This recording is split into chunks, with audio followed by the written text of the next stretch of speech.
Welcome to This Week in Movie History, a celebration of all the interesting things that happened this week in movie history. This week we celebrate the October 8th, 1976 release of the classic thriller Marathon Man, starring Dustin Hoffman and Laurence Olivier. Hoffman plays a PhD student caught up in an international manhunt for a Nazi war criminal, played by Olivier with a detached creepiness that makes him a very effective villain. Even if you've never seen this movie, you're probably familiar with the famous scene in which Olivier tortures Hoffman with dental instruments. Is it safe? Yes, it's safe. It's very safe. It's so safe you wouldn't believe it. 17 years later, October 8th, 1993 would mark the release of a very different film with a slightly similar title, Demolition Man. Also considered a classic in some circles, Wesley Snipes is a notorious criminal and Sylvester Stallone is the cop hunting him. Both are cryogenically frozen and wake up in the year 2032, in which a major earthquake has somehow led Southern California to become a weird, sterile utopia. Taco Bell is the last surviving fast food chain, computers issue fines for swearing in public, and even using the bathroom has new rules. He doesn't know how to use the 3 seashells. I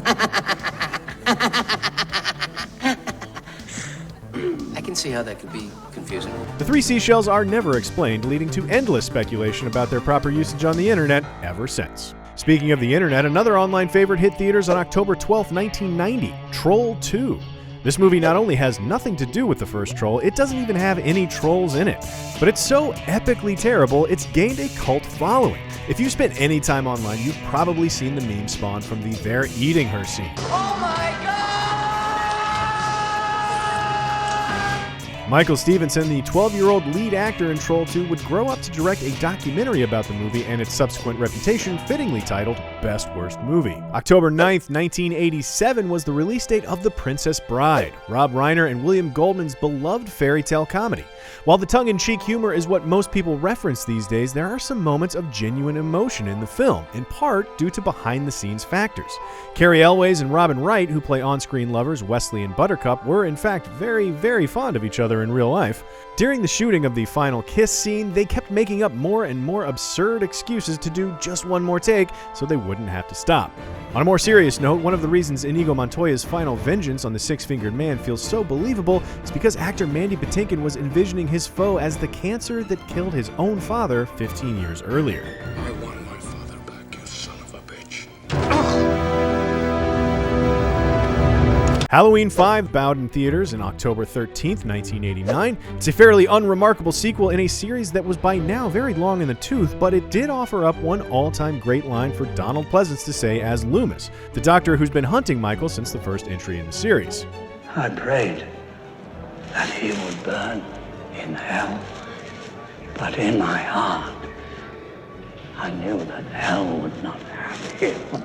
And that's the best part. You can pretty much skip the rest of the movie. Finally, on October 10th, 1985, Orson Welles, one of the giants of filmmaking, passed away at the age of 70. Welles was famous, of course, for landmark films like Citizen Kane, The Magnificent Ambersons, Touch of Evil, and F for Fake, as well as the legendary Halloween radio broadcast of War of the Worlds. Welles is without question one of the most influential filmmakers of all time, but while his final released performance was in 1987's Someone to Love, his final chronological performance was only a few days before his death when he recorded his lines for Transformers the movie. Welles voiced Unicron, a gigantic mechanical planet that eats other planets as food and transforms into what can only be described as a robotic version of the devil, complete with metallic facial hair.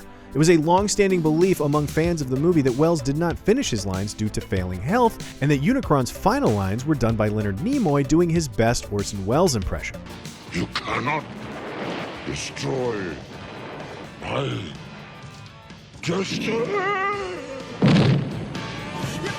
However, voice director Wally Burr stated in 2016 that Welles not only recorded all of his lines himself, but refused to even take the limo sent for him. Instead, Welles stuck his wheelchair in the trunk of the limo and sent it away, and drove himself to the recording studio, where he performed the role without incident. The kicker here is that Wally Burr was notorious among voice actors in the 80s for running long, demanding recording sessions where he insisted on take after take until he got what he wanted. When Welles died 5 days after his final recording, voice actor Michael Bell jokingly spread the rumor around Hollywood that Burr's grueling recording session caused Welles' subsequent death. Burr stated that the session was not at all strenuous, but for years afterward, he would occasionally be asked if he really was the man who killed Orson Welles. That's the week of October 8th in the books. Join us again in 2 weeks for This Week in Movie History.